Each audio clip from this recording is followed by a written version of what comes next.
Good evening, members. It's 7 o'clock now, so we'll start. So good evening, members of the public, and good evening to everybody watching on our YouTube channel, and welcome to our final Planning Committee meeting of the year on the 19th of December. Start with item 1 on the agenda, which is apologies for absence. We just have one apology this evening, Councillor Hayes, who's being substituted by Councillor Bowers. I presume that Councillor Beavis is on her way. We haven't heard from her, have we, Alison? Okay. Item 2 on the agenda are declarations of interest. Do any members wish to declare the existence and nature of any disclosable pecuniary interest, other pecuniary interest, or non-pecuniary interest relating to items on the agenda having regard to the Code of Conduct for members? I think I will make a declaration in respect of the first item on the agenda on behalf of us all, which is application number 23/00333, REM, land south of Brook Street, Colne Gain, as the applicant or agent. I think applicant or agent is related to a member of this council. Do any other members have any other interests they wish to declare? No? Okay, thank you very much for that. So the next item, item 3 on the agenda, is the minutes of the previous meeting.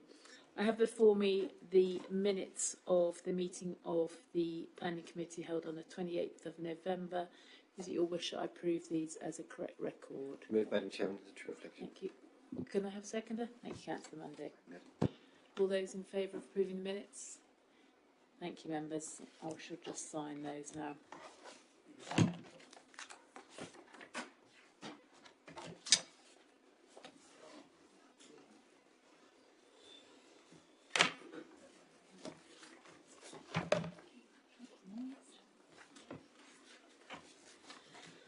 Item 4 on the agenda is public question time.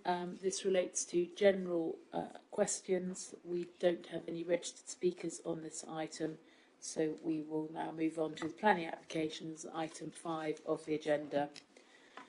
The first application this evening is application number 23/00333, REM, land south of Brook Street, Colne Gain. We don't have any speakers on this item this evening, so I will ask Fiona to give a presentation. Thanks, Fiona. Thank you.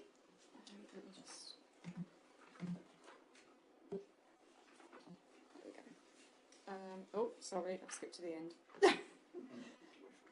Yeah, the best bit.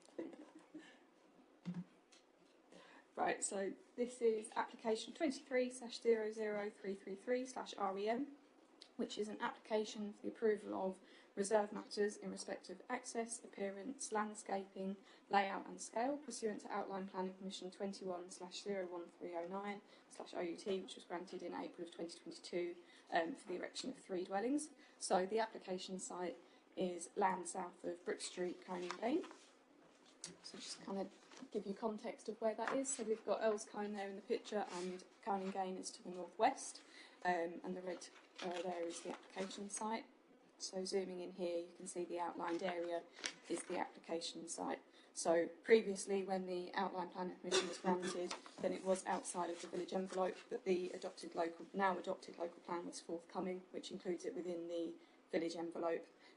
So yes, the site is now within that. So the principle of the erection of 3 dwellings has been established through that outline planning permission. So this is the application site here. As you can see, the site edged red, and you'll note to the eastern side there, those yellow markings are an easement due to a sewer, and the green marking there is a public right-of-way which runs along the eastern side of the site. So you can see here, this is the view from Brook Street looking to the west, so you can see the kind of the style there for the public right-of-way, and you can see the application site to the left. And this is from inside the application site looking north over towards Brook Street, just to see the relationship with those properties along that northern side. And here again is a little bit further along Brook Street, again looking west, but looking along that front boundary of the site. and then this just demonstrates kind of the slope of the site. And this is from the very southern end of the site looking back towards Brook Street. So this is the proposed layout for the application. So you can see the 3 dwellings there, and you can see you've got the private drive with parking, and you've got visitor parking to the east and to the west either side there. Each property would be 2-storey in height, and you can see you've got 2 parking spaces, large amenity spaces for each property. Just a bit of a better indication to see the landscaping proposed as well. So you've got native species of hedgerows to the north and southern boundary, along with the east and west boundary, and then you've got the properties. You can see the layout there of the parking as well. So this is the proposed street scene. So you can see, obviously from the previous photos, you can see that slope of the site. So the properties are set at slightly different elevations to each other, but the elevational treatment kind of takes that into account. So you've got brick plinth to each of the dwellings, kind of in line with each other, with render portions to each of the properties. And this is just the rear elevation, so you can see that they're treated in a similar manner. This is kind of what you would appreciate from the south of the site. In terms of internal layout, so plots 1 and 2 would be 4-bedroom properties, and plot 3 would be a 3-bedroom property. So you can see that there's internal parking within a garage for each of the properties, along with 2 parking spaces to the front of each property. So each property would be afforded an adequate level of living accommodation in excess of the national space standards in terms of living accommodation. So this is the ground floor. And you can see here at first floor, albeit quite small, that you can see you've got 3 bedrooms for plot 3 and 4 bedrooms for plots 1 and 2, each of those being double bedrooms. So each of these rooms would be afforded a good adequate level of outlook and light to each of them. So as I stated, then the principle of this development was established throughout a previous outline application, which did cover quite a lot of the conditions within the outline with regards to materials, landscaping, archaeology, biodiversity, lighting and access were all covered in the original decision for the outline, and so we are recommending that reserve matters be approved subject to conditions, to further conditions on this application. Thank you. Thank you, Fiona. Members, I'd like to kick off with this. Councillor Spray. Thank you, Chairman. Well, I'm happy to start. It's in my ward. For me, this is perfectly acceptable. It already has outline permission, so this is reserve matters, and it is only before the committee because of the connection with a member of the council. Nonetheless, I obviously read the report and had a good look at the plans. I think the design of the 3 homes is very good. There's plenty of amenity space. So for me, well, I won't move anything until others have maybe had a chance to speak, but I think it's a very acceptable application. Thank you. Anybody else wish to speak? Councillor Abbott. Thank you. Just a question. Do we need to include an informative to remind the applicant that all the conditions on the outline, notably the ecology and other conditions, are still extant and that they need to be complied with, or does that just go with the territory? So it goes with the territory of having the outline there, that they still need to comply with all of those conditions.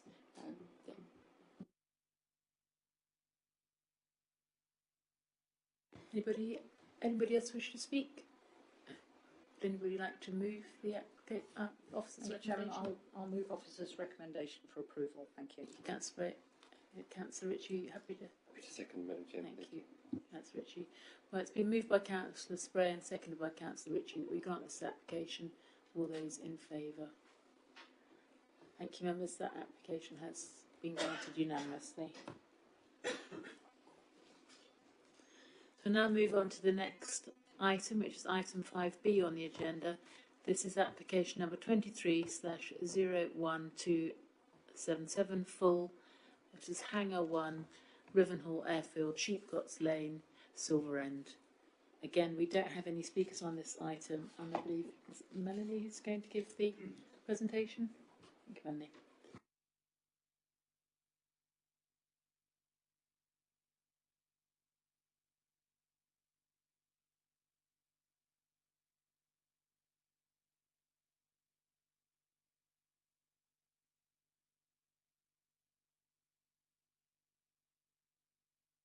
Sorry.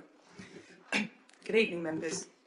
The application before you this evening is a full planning application for the provision of an access road to serve a property known as Sheepcoats Hangar, or it's also known as Hangar 1, and for that building to then be used for a business use, use class B8, which is storage and distribution. The application site consists of the building, which is where the yellow dot is here, and then the proposed access road runs along to the south and then up to the north again. To put the site in some context, some applications came to committee in September, I think, that are known as the Woodhouse Farm Complex. So to put that in context, those buildings are here.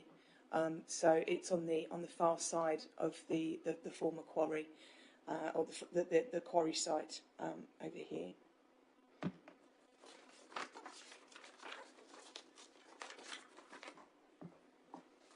So this is a proposed layout. So the existing building is here. You can see on this plan some of the existing concrete works for when the site formed part of the airfield, and then the access road is shown here as the grey line in that V shape. This next slide shows you the contours across the land surrounding the site, and also the drainage details for the actual road. The next few slides show you photographs. This photograph is a view of the quarry, and then you can just make out the corner of Hangar 1 here on the right hand side. Another photograph of the quarry. This is the application building known as Hangar 1, and then this is a photograph inside. So you can see there is some existing partition work in there, but it's of a fairly substantial size. This is another photograph, but from the opposite direction, a view of the hangar from the south. So again, you can make out some of the quarry works here, and then Hangar 1 in the background there. Another photograph there of the existing building, and then there's some close-up photographs.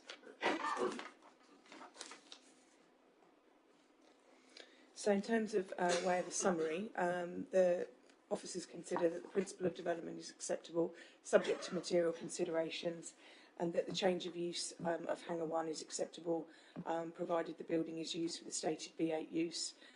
Officers have concluded that there's no harm to heritage, no adverse impact to neighbouring amenities, and no unacceptable highway matters identified. A condition is recommended requiring the submission of a parking plan.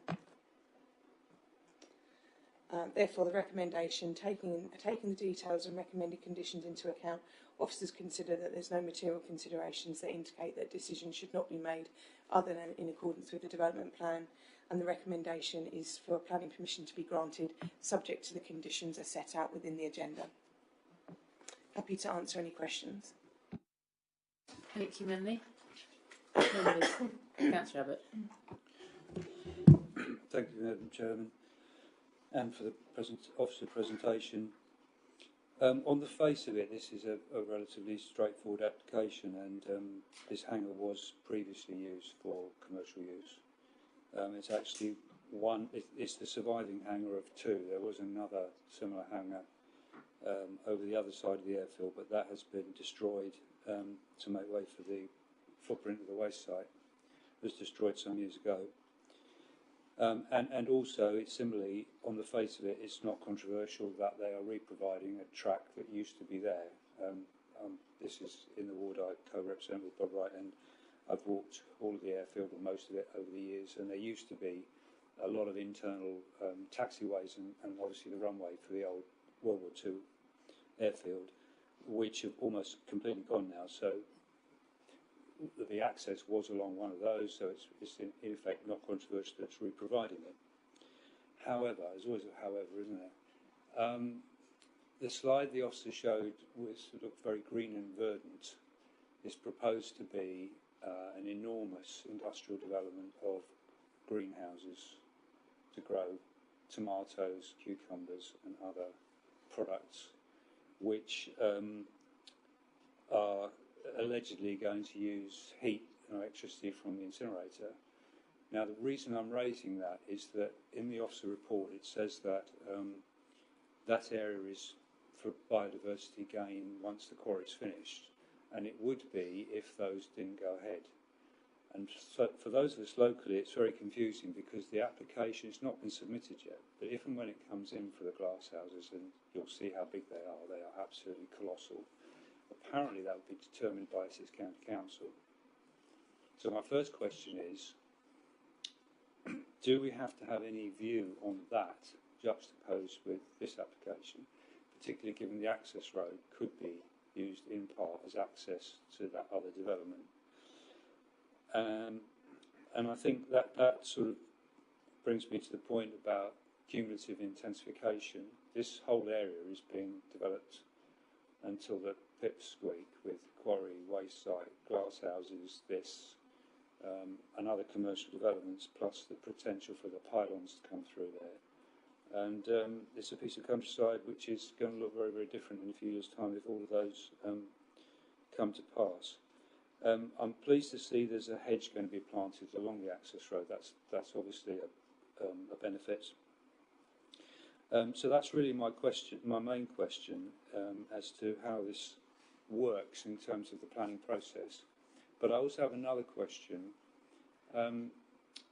We've had a number of cases in the area where these type of sites, often they're farmyards, but this is obviously slightly different, have been used for distribution.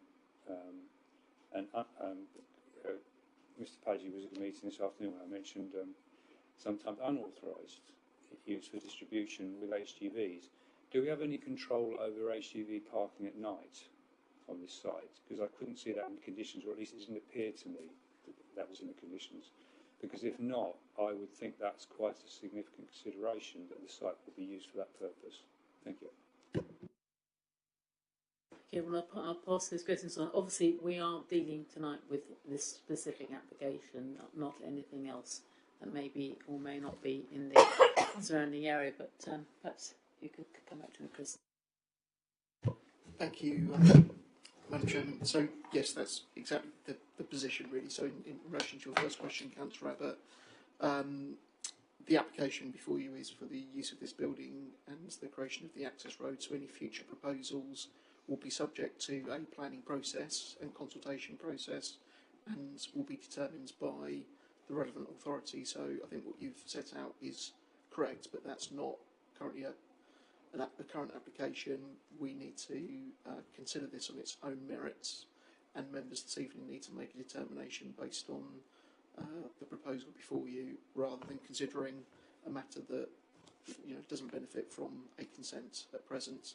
And then in the future, in terms of your cumulative point, obviously when that application is considered or comes forward, that would be the appropriate time to then consider any sort of cumulative issues, taking into account of any other consents that have come forward. So hopefully that deals with the first bit of the question. In respect to the second, so if I understood your question correctly, the issue you're concerned about is that the site would additionally be used for HGV parking, not in connection with this, but more generally for parking. Is that the concern, that there isn't a restriction in terms of... So a very similar site in Rivenhall, I won't name it now because there's a potential enforcement case there, but a very similar site had a very similar use attached, and it's become, in effect, an overnight parking depot for vans and lorries. So they're not going away at the end of the day, they're staying there overnight. So do we have any control over that through the conditions in front of us, or do we need to add a condition, is my question.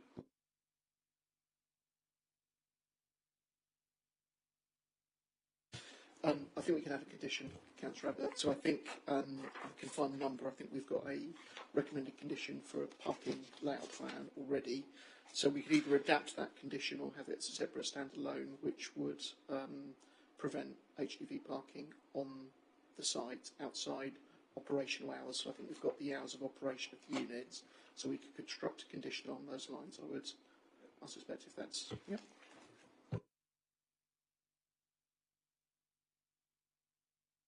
With the suggested wording, is it if a HGV van was parked on the site that was related to the use but then wasn't slept in, is that what you're concerned about, the overnight staying on the site?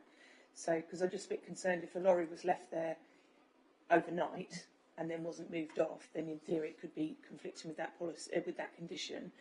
Is it more the kind of drivers not related to the site parking there and staying overnight? It's the use of the site overnight. I mean, there is a representation which I believe is from the neighbouring property, which is a listed farm, and obviously they've got concerns about where this use might end up. And the site in Rivenwall I'm alluding to has up to 40 vans and lorries parked overnight at it. And the original consent said it was for distribution and storage with no overnight use. And I'm just thinking there's nothing in the conditions there. So I'm not saying I know what the exact wording should be. I'm just worried that that could potentially happen.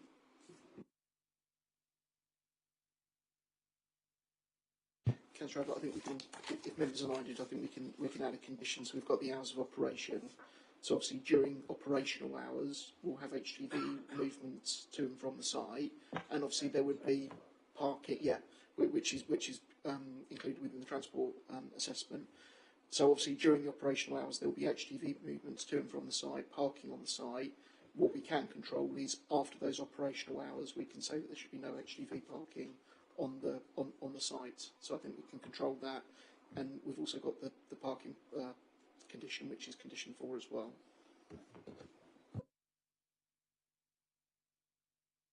Councillor Holland. Thank you, Madam Chair. Can I just ask, we're conditioning providing a parking plan, but clearly that could involve quite a considerable area of impermeable hardened surface. That would have SUDS implications, as far as I can see, and significantly add to that. Are we comfortable that the condition covers this off, or should that actually be the subject of a separate planning application? Thank you.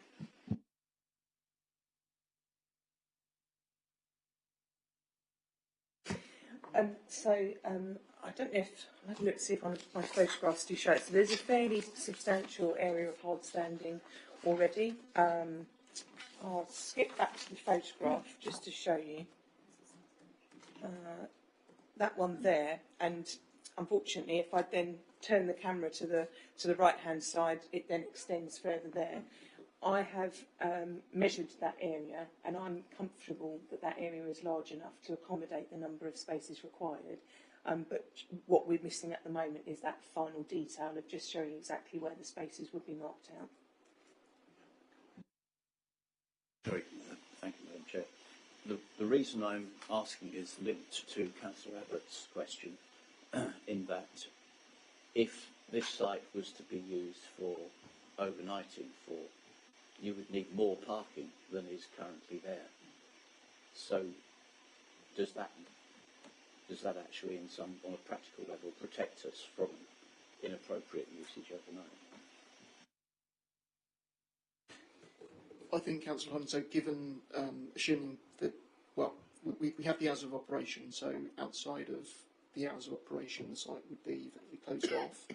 Those working at the site would obviously not be parked there, and therefore the parking spaces that would be available in the areas that Mel's indicated could then effectively be used for HGV movement, parking overnight, not necessarily in accordance with the parking plan. So I think that would be the issue. Obviously, if there was a larger parking area that was proposed, then we would have control over that through the discharge condition application in relation to the parking. So we could critique that at the time. So I think with the additional condition, if members are minded, that gives us the control over the HGVs. I don't think the parking plan in and of itself would give that same level of control.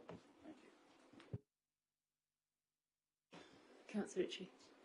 Thank you, Madam Chair. I think Chris has partly answered it. Just to be clear, before anyone does move with the proposed condition, they can still park HGVs overnight linked to type of business that they've got, but it'll only be a certain number of HGVs. Am I correct? Because what I don't want to do is introduce a condition whereby if they need to, i.e. workers come to work, jump in the HGV, do the work, park the HGV back again, and then they jump in their own private car and leave. Are we restricting them from operating their business if we impose that condition? Sorry, I was just a bit confused.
Just discussing this request.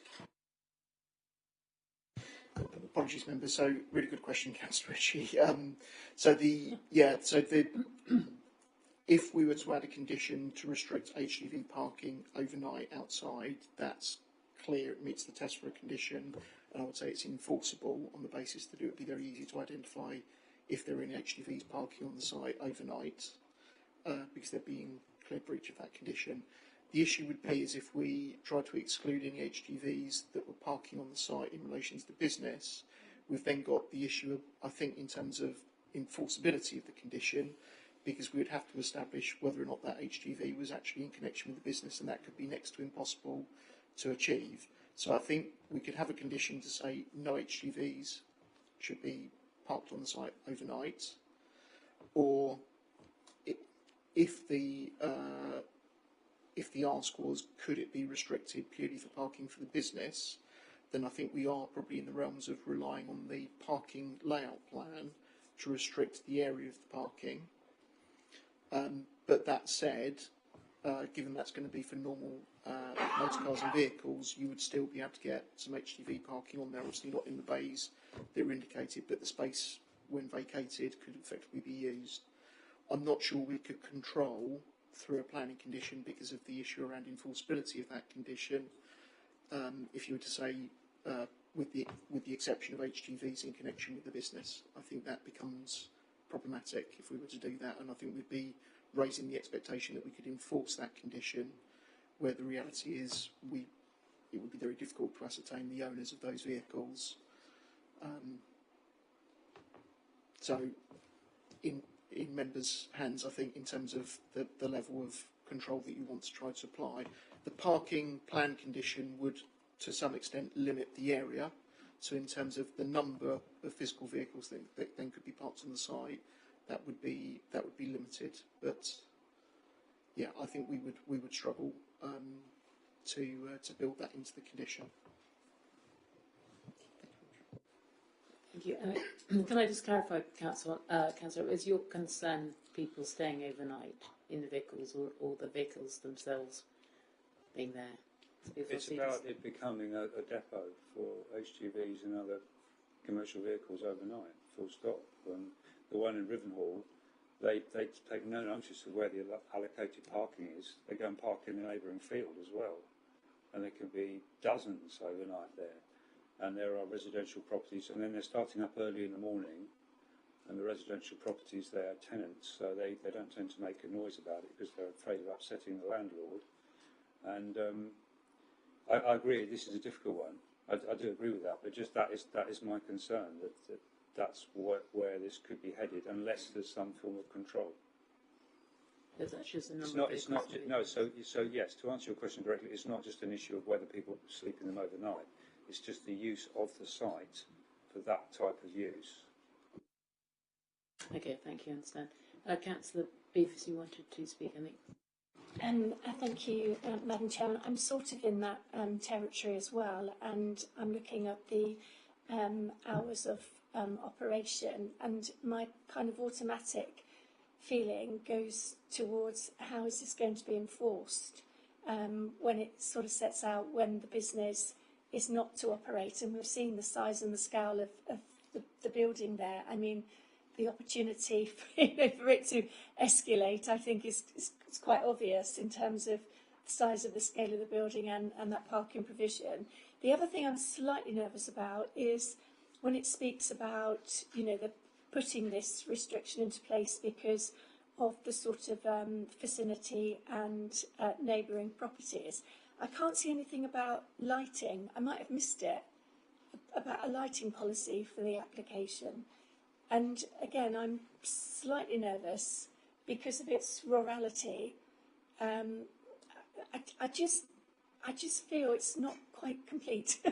my gut feeling is actually to actually suggest we defer it for more information to come back. That's my gut feeling. But I'll clearly listen to other members. Thank you, Chairman.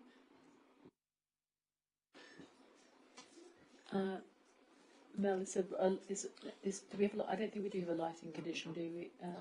Perhaps we should have a lighting condition. Do we have a standard lighting condition? Okay, we can add that. Councillor Schwer, did you want to speak? I wasn't sure. I did, Madam Chairman, but actually Councillor Ricky covered the point that I wanted. I was just very concerned about potentially granting a business a B8 in a rural area with all the concrete and the drives and what's being proposed, and then saying, I'm thinking then of the commercial side and the commerce going to and from the site, and if it's anything connected with that business, and should it roll up an hour early after a long drive from, I don't know, Oxfordshire, and the traffic was better than expected, I don't feel enforcement of banning HGVs from being on that site. So I think any vehicles connected with that business should be allowed to be there, and because of its relative isolation and everything else, I can't see how potentially that could be enforceable. I understand Councillor Abbott's point about it becoming, a commercial parking, but I don't think in this instance it would. And there may be an opportunity of, a gate with an access to it or not, I don't know. But I feel that giving that B8 business commercial, we have to run with the allowance of allowing HGVs, as Councillor Ricky mentioned, so that was the only point I was going to make.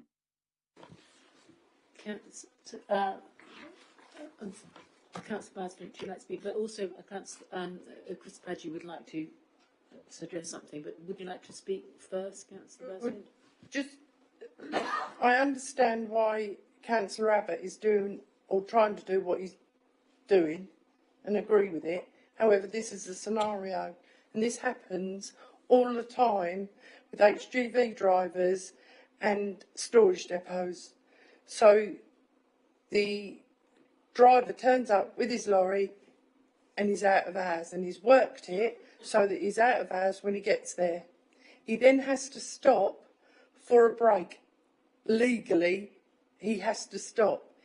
If he's forced then to move on, he's then being forced to break the law of driving hours. So he has to stop for, depends what break he's got, but it could be 8 hours that he has to stop for. So that's the difficulty. And many drivers, especially if they're coming from the docks, because we don't know what's going to be stored in here, that could be the scenario. That then is a difficult situation that you've got, and I don't think we are in a position to enforce that. However, what Councillor Abbott is saying is quite right. It can't become a parking area for HGVs that are not to do with this. Thank you. Can I just ask Chris now to, who's got some thin members, if you want to speak afterwards, I shall bring you in. Thank you, Madam Chairman. So, apologies, just giving this some further thought. So, maybe as a compromise, what could be done is an amended condition 4, which is the parking condition, and we could require through that condition details, in addition to the normal parking, we could specifically require details of the HGV parking, including the number that would be parked on the site, including out of hours, and then we could add to that condition a compliance element to say that the parking should be undertaken in accordance with that plan. So we'd have a detail of the number, effectively, of the any cars for workers at the site, but also specifically HGVs. It would then give us a plan and a number with which we would be able to enforce. We wouldn't be able to still identify, though, whether or not those HGVs were being used in connection with the business. We'd still have the same difficulty there, but what we would have is if, for instance, there was the plan came in and said there'd be 3 HGVs parked to the site, and suddenly we ended up with 10 there on a regular basis, there would be a breach of the condition, and then we'd be able to look at that. But what we wouldn't be able to do is ascertain the linkage between, I think, necessarily the HGVs and the drivers. But that may be one way to provide some comfort in terms of a control that would be enforceable through that condition. Thank you, Madam Chairman. Councillor, would that satisfy you? Well, possibly, but there's another thing I've just thought of, which Councillor Bowles' intervention helpfully triggered in my mind. This private road would connect to the private haul road for the incinerator.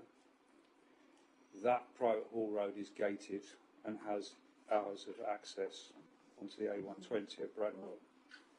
So in whatever we do, I think we need to look at what the hours of access are for that, because they wouldn't be able to get off the site, on and off the site, if that gate was shut. And that is a huge point in Bradwell and the nearby villages, because when the incinerator is up and running, there could be north of 600-700 HGVs a day coming in there to that and the quarry, plus this, plus the glass houses, all using that private haul road off the A120. So it's a huge issue. That's why I was talking about the cumulative thing. It's a huge thing all round. So I think you'd have to look at that as well, because that would define when vehicles can get in and out of this site. That's Councillor Holden. Thank you, Madam Chair. I just wanted to ask the officers whether,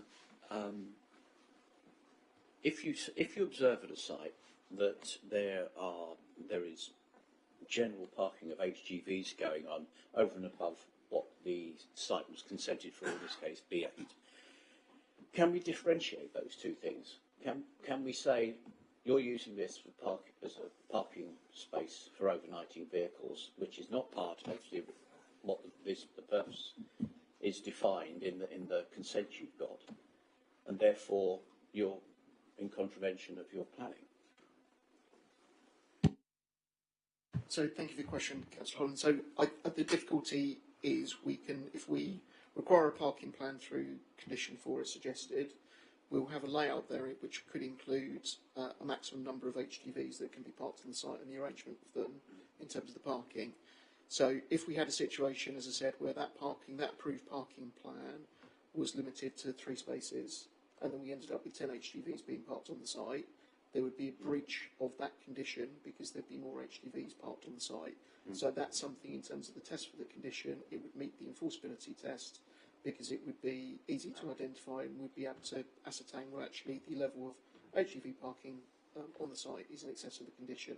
What we wouldn't be able to do is then, if there was 3 HGVs parked on the site in accordance with that condition, we wouldn't be able to ascertain whether or not those vehicles were being parked in connection with the business or potentially another occupier. That's the difficulty in terms of what we'd be able to, it would be very difficult potentially to provide the link in terms of who was utilising those vehicles. So we can enforce certainly on the number and on the basis of a plan, but it would be difficult otherwise to try to draw and say, well, this is being used by a separate business out of hours. That would be difficult potentially to prove and enforce. Well, I think we're nearly at the end of the debate on this, but Councillor Ritchie. Madam Chair, thank you. I was just going to mention, with regards to evidential use of vehicles using that for B8, then you should be able to justify that by use of cargo nodes and seal nodes for offload and backhauls. So you should be able to use that and link that to vehicle movements. Having said that, bearing in mind, I think we've given this a thorough airing, I'd be happy to move officers' recommendations with the revised condition around linking parking only to business use, so that it gives us a chance to, if we are, or if there is details of contravention, then it gives us an opportunity to enforce off of that revised condition and the lighting condition that Councillor Beavis mentioned as well. Are you clear about the proposed amendment condition 4? Would anybody like to second that? I'm happy to second that, John. Councillor Schwer. All those in favour? Sorry, Martin, could you just be clear about what this revised condition 4 says? Yes. Please. Chris, could you just clarify that? So we'd need to come up with the exact wording, but it would be something along the lines that the parking layout, the vehicle parking layout should include details of HGV parking, including the number of HGV parking spaces on the site, and that should be submitted for approval, and then thereafter the parking at the site should be undertaken in accordance with the approved details. So we'd have a layout and a number of though, but then what if officers say 20 is fine, and that's not what we local councillors want? How do we decide what's acceptable? So, without knowing the nature of I think this is the difficulty. I think it would be difficult for us to give advice this evening on what that number should be, and that's something which would have to come forward from the applicant. Clearly, if we were talking about an extraordinary number of HGVs, so if it was something way above what the capacity of the site could accommodate, then obviously that would be a concern to officers, and we would push back at that at discharge condition stage. But I don't think we've got the information or the ability to give you a number tonight, Councillor Abbott, on that restriction. I think we'd have to say that would have to be considered at a discharge condition stage. Also, a condition 6 does state there should be basically no more than 10 vehicles. Well, yes, so presumably 10 spaces would be adequate. I think that's we could probably. I would have thought we could be happy that the officers can tie the number of spaces that were requested to, or the parking layout condition to that condition 6 and the number of HEV movements. So, Councillor Beavis, I think we'd better move on to the next application shortly. But Councillor Beavis, do you want to add one? Thank you, Madam Chairman. I just wanted to go back to the lighting policy, if I may, and the standard lighting policy. What does that actually mean? Because I would like to understand it a bit more, because, you know, this is a rural locality, and it's going to, you know, it's going to change. And I think if I was a local resident, and there is one fairly close, a farm that is fairly close, I'm just uncomfortable in moving it without it in front of me. Let me just ask Chris to answer that question then. So the standard lighting condition would require details of all external lighting to be submitted for approval, and the design of that would be, so the standard wording talks about ecology impact, neighbour impact and night sky impact. So it's talking about downlighting, low energy, being sensitive to ecology receptors and stuff like that. So we would then, when those details came forward, we'd be able to consider and critique those details, but it's a standard condition that we impose on a lot of applications. So.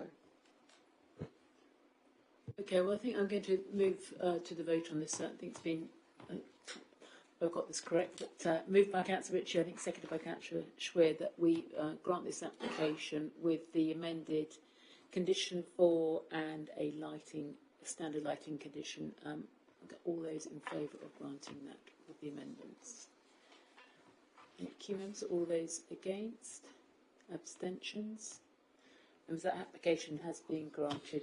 Thank you very much.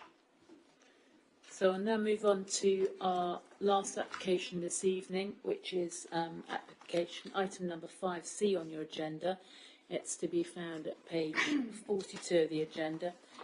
This is application number 23/02202 full, Jenkins Farm, Kings Lane, Stystead, and we do have a speaker this evening on this item, who is Mr. Traynor. If you'd like to come to the table, Mr. Traynor, and press the microphone on, press a button on the microphone, and you have 3 minutes to make your statement. Thank you. Thank you very much, Chairman, Vice Chairman, and we're particularly pleased that you've allowed this application and recommendation to be reviewed at this meeting. I represent and am speaking on behalf of the immediate neighbours to this property on Kings Lane. We're requesting that the application be approved rather than rejected. And I imagine this is probably one of the few occasions where neighbours come to this meeting and actually are in favour of houses being built next door to them. Our grounds for believing the application should be approved are: 1, there's no statutory objections to the planning application; 2, the development is wholeheartedly supported by the neighbours; and 3, the development represents a sympathetic evolution of what has occurred from original agricultural use, now presently industrial use, if there were people on site. And this is very much in keeping with the development of the residential area, given that the listed barns were allowed to be developed to the south of the property and the former workers' cottages into substantial detached cottages quite some time ago. There are 3 reasons for the proposal being recommended to be rejected, as I understand it, and I'd like to address each of those, as we believe there are some substantial points that have either been overlooked or which counter the recommendation. The first of the recommendations is the reason is that it's an unsustainable form of development. It encroaches into the countryside and harmfully alters the rural characteristic and appearance of the area. We have submitted photographs of the site, and you can see that the present buildings are an absolute eyesore. They have not been in agricultural use for over 30 years and are constructed of potentially harmful asbestos. Secondly, we believe the proposal is for contemporary, well-designed homes which are using thermally enhanced materials, modern construction techniques, will be using renewable energy, and this represents, in terms of carbon footprint, a much lower footprint than the current buildings in the way that they've been used recently. There are large areas of hard-standing concrete which will in fact be replaced by vegetation, lawns and shrubs and trees, which will improve the eco-environment and encourage biodiversity. The proposal utilises what's effectively a redundant brownfield site, efficiently recycling the land in a sustainable ways and doesn't cause harm to the environment, which is very much in keeping with the national planning guidelines as I understand them. So I'm very sorry, but we only really allow people to make a statement for 3 minutes, which is why the beep has gone off. But you have circulated it previously, and we've got it in front of us, so we can read the rest of the statement. So we're going to stop you there. Okay. Okay. So we do only allow public speakers to have 3 minutes to make the statement, but we've got it here in front of you, so we can read the points that it's made. But thank you very much for making that. Okay, I'm now going to ask Chris. Chris has first of all like to make a general comment. I'll pass over to Chris. Thank you, Madam Chairman. I will just share my screen briefly. So, some members may be aware the government published the revised version of the NPPF earlier today. Unfortunately, we don't get any prior notice of this, so we've looked at this as comprehensively we could this afternoon, but I just wanted to cover an update as it is applicable to housing applications more generally, but I just want to explain to members the change that's been made to that document in relation to this before you consider the application this evening. So the critical update to the MPPF relates to the matter of 5-year housing land supply. The revised MPPF, which follows on from the earlier government consultation, does make it clear under paragraph 76 that local authorities are not required to identify and update annually a supply of specific deliverable sites sufficient to provide a minimum of 5 years' worth of housing for decision-making purposes, provided that that authority has an adopted plan which is less than 5 years old, and that that adopted plan identified at least a 5-year supply of specific deliverable sites at the time of the examination. So for the purposes of Braintree going forward for applications, it does mean that because we have an adopted local plan, there's obviously a change in position. However, footnote 40 that accompanies the MPPF makes it clear that transitional provisions apply to that paragraph, and those are set out in footnote 79.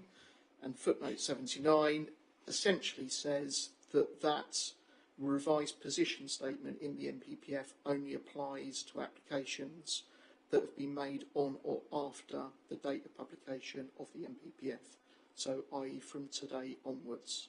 So what that means is essentially is that any planning applications, our reading of this is that any planning applications effectively live and in the system will be determined under effectively the old arrangement, and going forward that provision will be applicable. So it's important that I just set out that provision, because obviously the MPPF is a material consideration in the determination of applications. The application before you this evening, the position set out in the report remains the same, which is at present the council cannot demonstrate a 5-year housing land supply, albeit that position is marginal. But the key point, just to make clear, is that the updated version of the MPPF, which has come out today, doesn't change that for the purposes of the application before you this evening. That's officers' understanding based on the examination of the revised MPPF this afternoon, but I just wanted to set that out. This is obviously not contained within the committee report that is before you, which is why I'm giving a verbal update. From my perspective, I'm comfortable that members can proceed and determine the application this evening, but obviously if members' preference was for us to take a revised report back to you to set that out, that's obviously an option available to you. But I think it's just clear to make sure that you understand the revised MPPF and this changing provision wouldn't be applicable to the application before you this evening. Thank you, Madam Chairman. I'm happy to answer any questions. Well, I think before we go on to Melanie, I just would like to check with members that you are happy to proceed with this application on the basis of Chris's statement. Can I just ask for a show of hands whether you'd like to continue? That's, I think we're all happy to carry on. Thank you, Melanie. I'll ask you then to give your report on the application.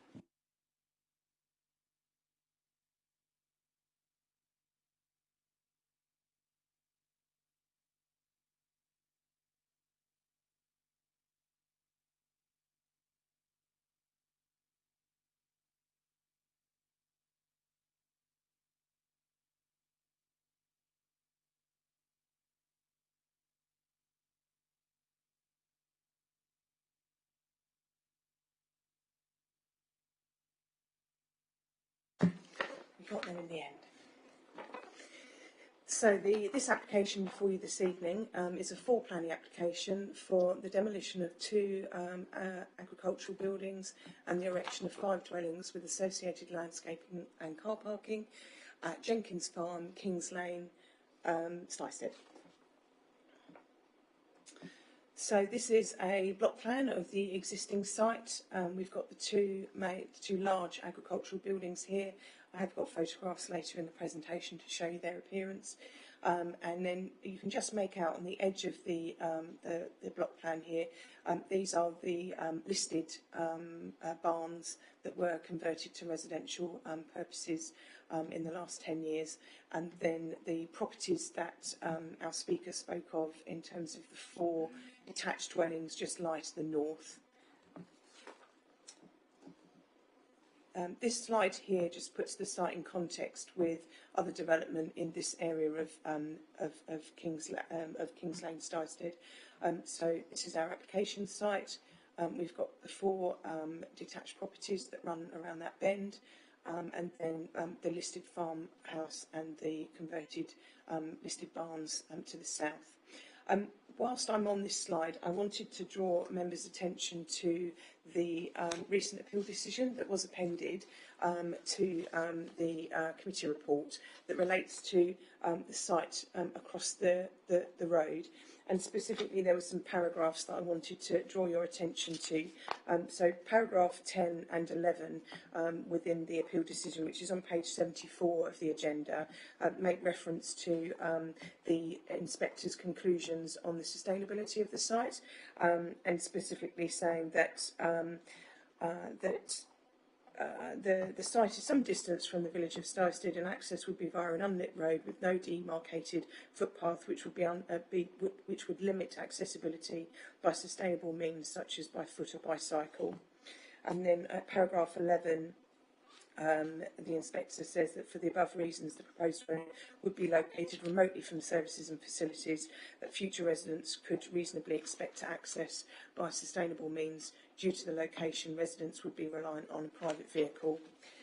And I just wanted to also draw your attention to a couple of the concluding paragraphs on page 78, paragraph 34 and 36, where the inspector concludes about the unsustainable nature of the site, and that it would represent unsustainable development, and that the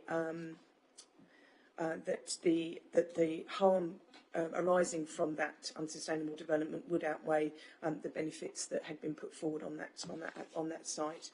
So I just wanted to, you probably read through that, I just wanted to draw your attention to those specific paragraphs. Moving back to the application site, so this is the proposed block plan. You can make out the existing buildings are dotted on here, and then you've got the 5 dwellings proposed in that cul-de-sac layout. The next slides show the floor plans and proposed elevations for the different plots. So this is for plot 1. We've got elevations for plot 1. Plots 2 and 4 mimic each other, so these are the floor plans for those 2 properties, and again the elevations. Plot 3, and again the elevations, and then plot 5, and the elevations. And then there are some garages proposed on the site, so we've got a double garage here and a single garage at the bottom of the slide. I've now got some photographs to show you. So this is the existing access onto the site, which is proposed to be reused. In the background of this photograph, you can see the listed barns that are now in a residential use, and they lie to the south of the application site. And here is one of the existing buildings to be demolished. This is looking north at the front portion of the site, so you can just make out one of the neighbouring properties to the north, and then again the edge of one of the properties to be demolished. This is looking within the site, but looking south-southeast. So again, you can see, the change in levels. You can see the retaining wall shown here, and then the fencing above. You can make out the listed barns to the south, and then part of one of the buildings to be demolished. This is a view across the northern boundary of the site, looking east. You can make out the side wall of one of the buildings to be demolished, and this is the substantial tree that is referred to within the committee report. Again, another view of one of the buildings to be removed. And then this is one of the small buildings right at the bottom of the site, which again is proposed to be removed. This is the second building, so at the end of the site, the second of the larger buildings to be demolished. And again, this is a view from the opposite side, and you can just make out the barn conversions along here, and you can particularly see the change in levels here and where these windows overlook the existing fence, and that's a point that's raised in one of the reasons for refusal in terms of the potential harmful relationship between the site to the south and the houses proposed on the application site. Again, this is another view of the from the opposite side of the mature tree on the northern boundary. This is a view of the southern boundary and the listed barn conversions. So, by way of a summary, it's a full planning application for 5 homes. Officers have concluded that there would be some benefits flowing from the development, which would include the development of 5 homes and limited economic and social benefits.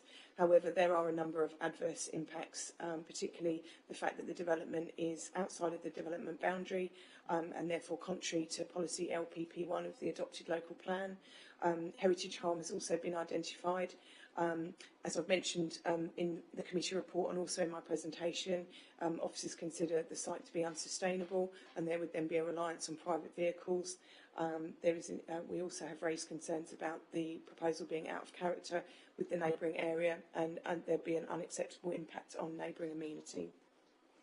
Therefore, the recommendation is to refuse planning permission for the reasons set out in Appendix 1 in the report agenda. Happy to answer any questions. Thank you. Thank you, Manley, for that report. Members, Councillor Finken. Yes, one application has already been refused for this site, commercial development, and now the recommendation is to refuse domestic residential development. What are the options for the development of this derelict site that the officers would consider acceptable?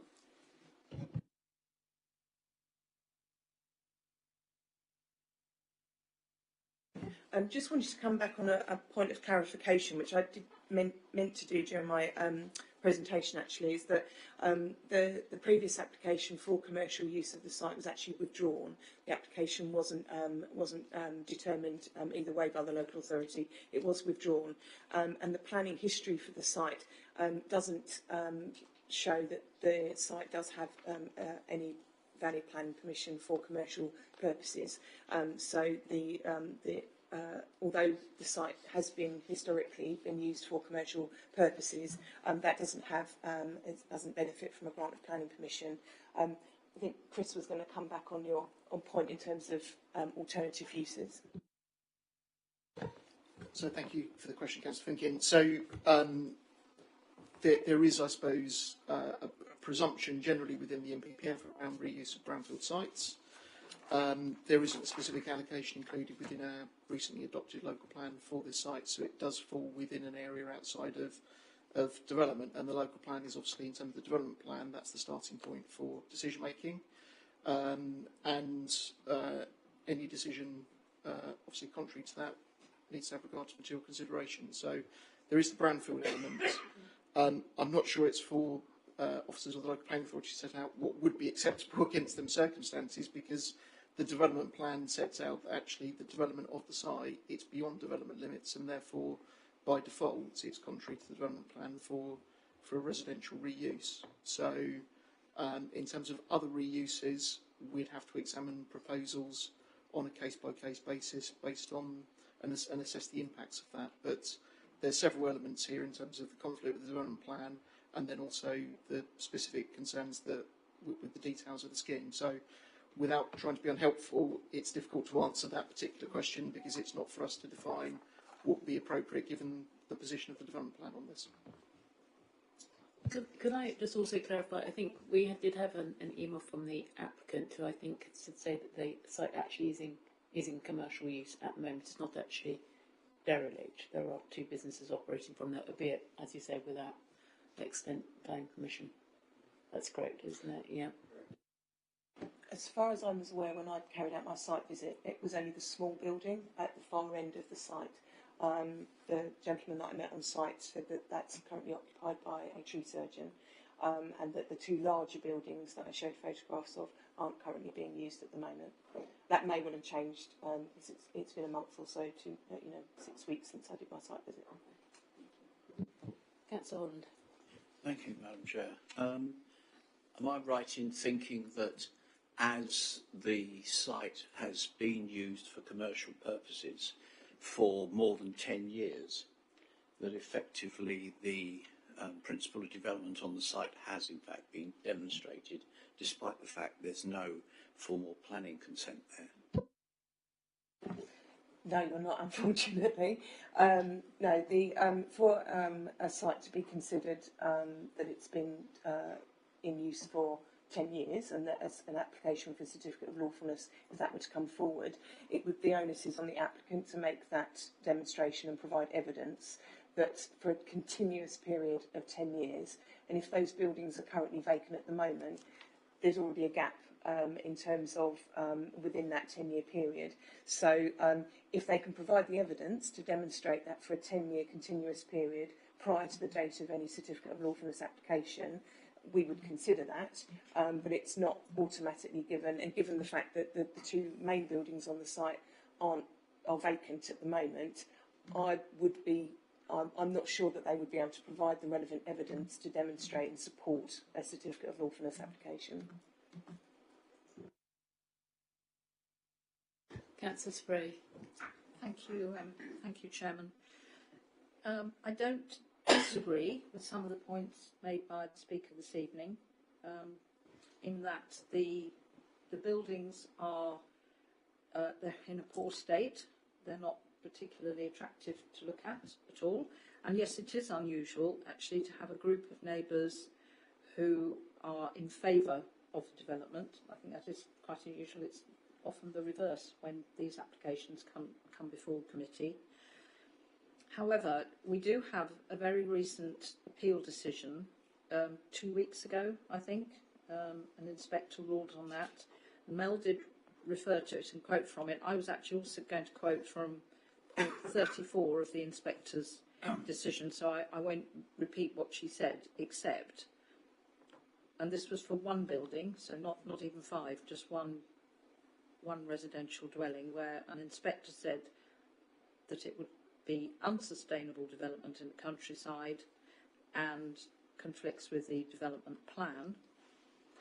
And further down on point 36, points out to, as far as he was concerned, the harm arising from the unsustainable location of the development in the countryside. So we do have an extremely relevant, very recent appeal decision against development on a site which is sort of pretty much across the road from this. And I do think that's something that we have to take into account, even if we think that those buildings coming down would not be a great loss in terms of impact on the landscape and so on. But that is a very relevant decision, and it does support the main reason for refusal given by our officers, which is that this proposal is unsustainable for its location. I know there were other reasons as well. The sort of layout, that it's proposed to be a cul-de-sac, which officers feel does not fit in with the landscape. But the inspector's decision does support what our officers are recommending this evening. Thank you, Chairman. Councillor Schwer. Thank you, Madam Chairman. I'm having a little bit of a problem, a difficulty with this planning application because no statutory objections, supported by neighbours, and potentially a use. It's a brownfield site covered in concrete with part-used agricultural buildings. My concern is that the officers made the point of converted listed buildings immediately next door that somehow are sustainable. And now we're quoting another building, probably not 20 metres, 10 metres away, I don't know the distance, and it's being stated that they're unsustainable in the countryside. And we also have a few houses just there, So I imagine that we're almost at a hamlet status of 10 residents living there. And the countryside is a living thing, and people do want to live there. And I'm having a job with this application because I can understand the reasons from the planning officers that are put forward, but there are a lot of indications, I think, that would say that this is actually a reasonable, notwithstanding what the planning inspector said, a reasonable place for properties to go in a location. It may be outside a development envelope, but I think probably we all know there are instances of other agricultural buildings of this type that have been converted and have development on as well. So I'm just in a hard place at the moment. So thank you. Councillor Ritchie. Thank you, Madam Chairman. I too, like Peter, Councillor Schreer, initially was having some issues with the kind of understanding how this was being planned out, but after the presentation, it's provided a bit more clarity. I think what we're being asked to decide tonight is not what's already there, but what's being planned to be put there. And actually, in the context of this isn't a redevelopment of existing barns into commercial use, and whatever happened in the past has happened in the past. This is about a wholesale redevelopment of that area into a cul-de-sac type development with 4 separate houses. And with the evidence from the recent appeal, I think, as Councillor Sprague quite rightly pointed out, it just gives that additional weight behind. I think the officers have sought the right conclusion to this planning application in this instance. Albeit, I do have some sympathy for those wishing to bring it back into some type of use. I believe that obviously with the commercial link to it, it's more of a beneficial for a commercial type of use rather than a residential development of the type and scale that is being proposed to us this evening. Thank you, Madam Chairman.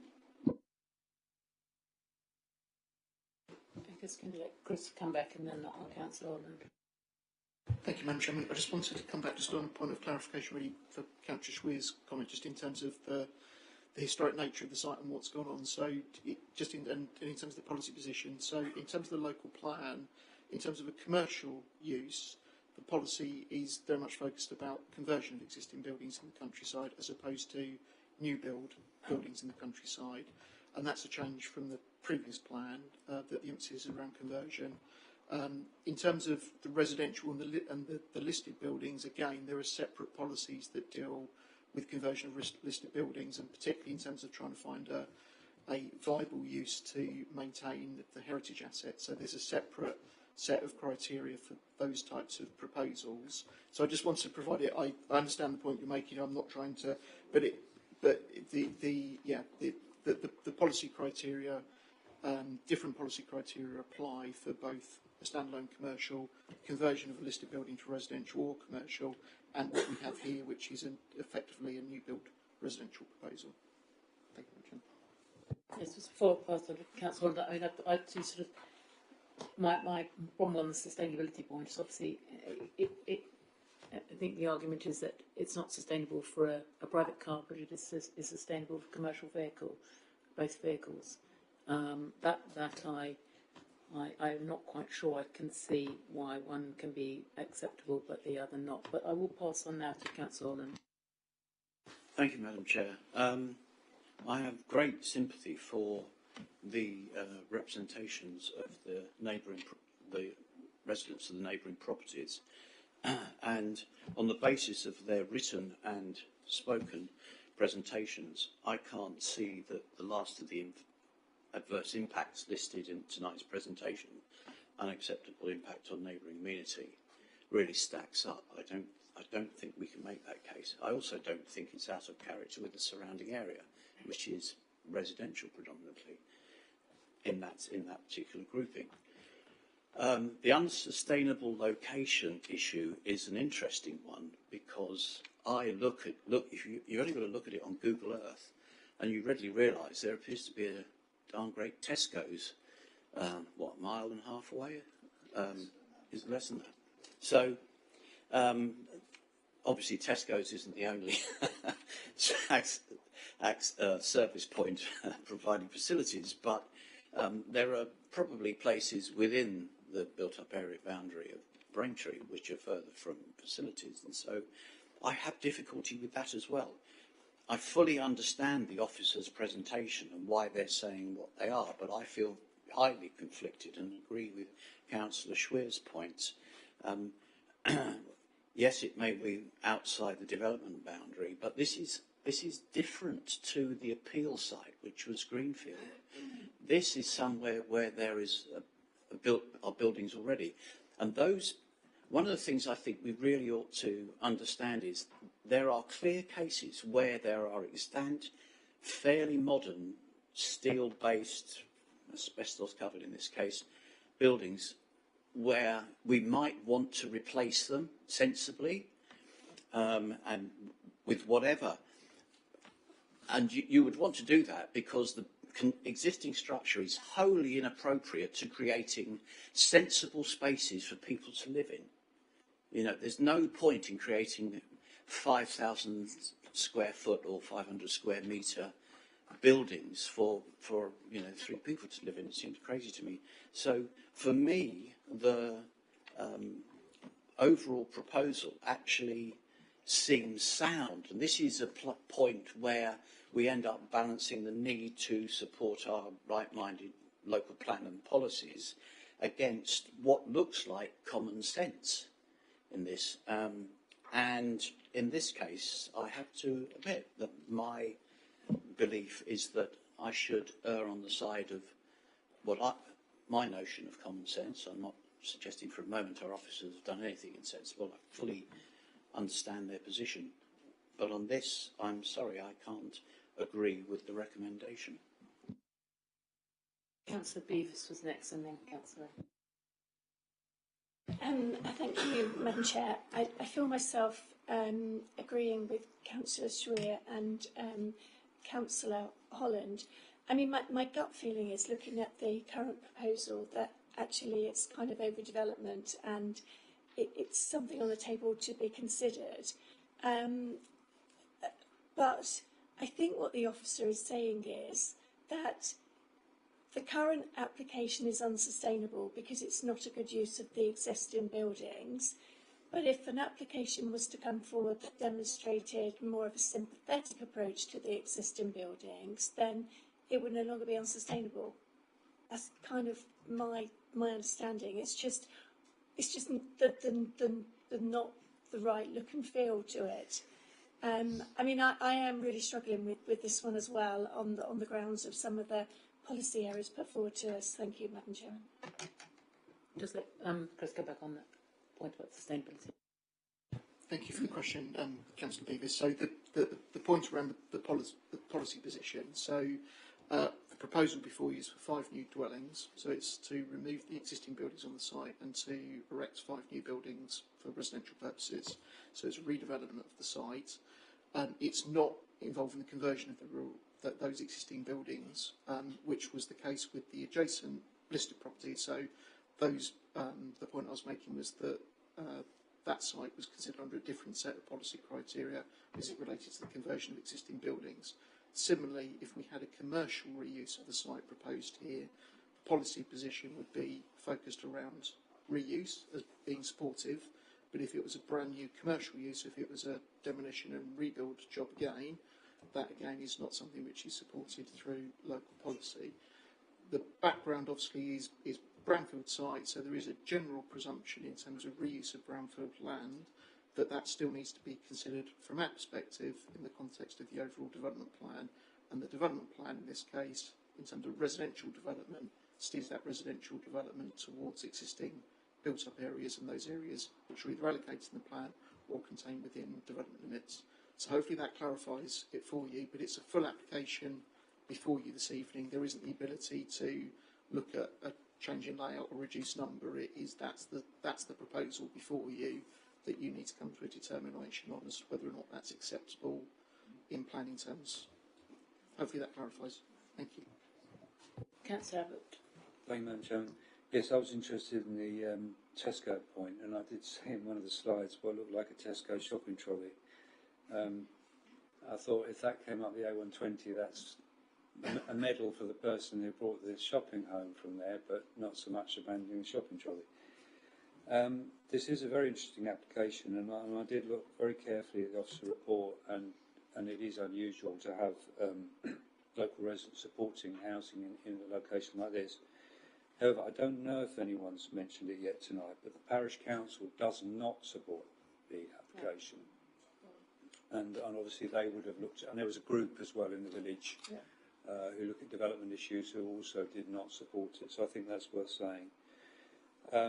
There were several problems with the application from a procedural basis on the fact that it didn't have a proper heritage report, and it didn't have a proper report on trees. And we saw the picture of the oak tree, and it was only up very briefly, but the site plan did show the gardens sort of going into that area underneath that oak tree, and obviously, all things being equal, that tree may well come under pressure to be cut if the houses were built. I think it it is a difficult one because it is the reuse of brownfield land, and that's what, in principle, we want to happen. It's what ministers and the media were talking about today with the new NPPF and the statement from the Secretary of State. But for me, this does go too far over the line because these are very substantial size houses, 5 of them, all detached, in a rural, unsustainable location. There are plenty of other farmyards like this with old buildings. I can think of one in Patterswick, not dissimilar to this, where if we granted this, well, what's to say that landlord doesn't come in and say, I want to build 5 detached houses? And I think the key policy issue is this is not a conversion, it is a complete demolition and rebuild. So although, listen very carefully to the local representations, I think on balance, I'm minded to support Officer recommendation for policy reasons, that it's an unsustainable location and it's not conducive to the local plan. Councillor Finken wanted to speak. Yes, I'm minded to support Councillor Schreer and Councillor Holland on this.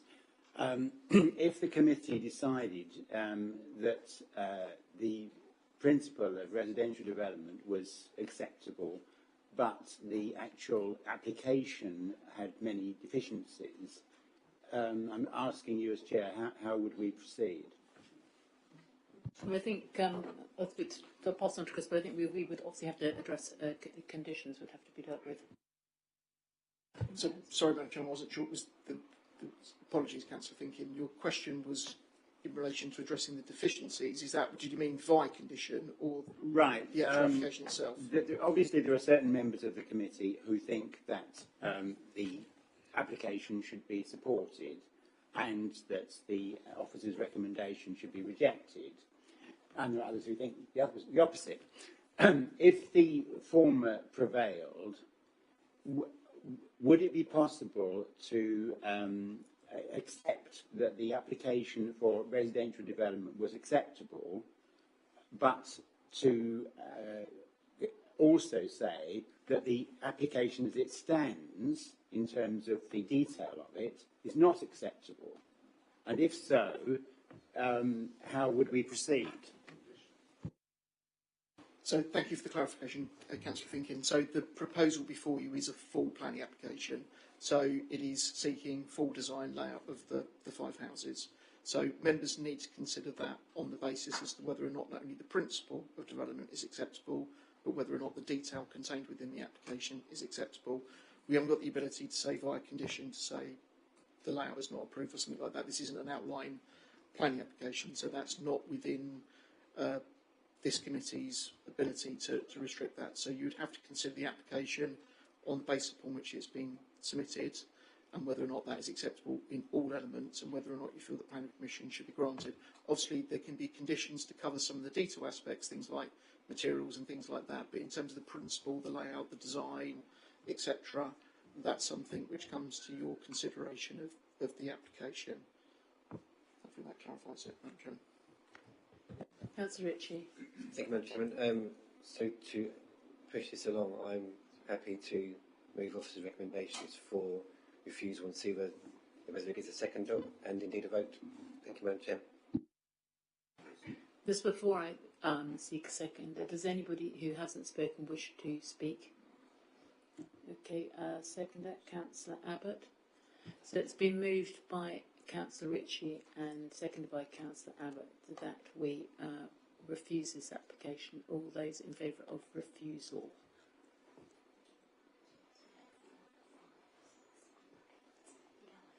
All those against? Abstentions? Okay, members, that application has been refused.